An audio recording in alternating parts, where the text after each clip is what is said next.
Last வீடியோவில் cinematic universe பற்றி பேசியிருந்தோம். நம்ம எல்லாருக்கும் தெரிஞ்சு தமிழ் சினிமாவில் இந்த யூனிவர்ஸ் கான்செப்ட் ஃபர்ஸ்ட் விக்ரமில் லோகேஷ் தான் கொண்டு வந்தார். பட் இதுக்கு முன்னாடி 1980s கமல் சார் நடித்த கல்யாணராமன் படத்தில் வர கல்யாணம்ன்ற கேரக்டர் வேற ஒரு மூவியில் யூஸ் பண்ணியிருக்காங்க. கல்யாணராமன் படத்தில் டுவல் ரோல் பண்ணியிருப்பார் கமல் சார், ராமன் அண்ட் கல்யாணம்.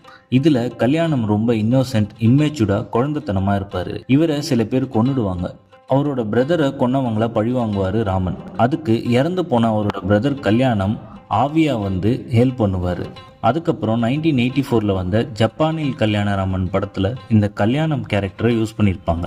இதுதான் எனக்கு தெரிஞ்சு ஃபர்ஸ்ட் டைம் ஒரு மூவியில் வர கேரக்டரை இன்னொரு மூவியில் யூஸ் பண்ணது.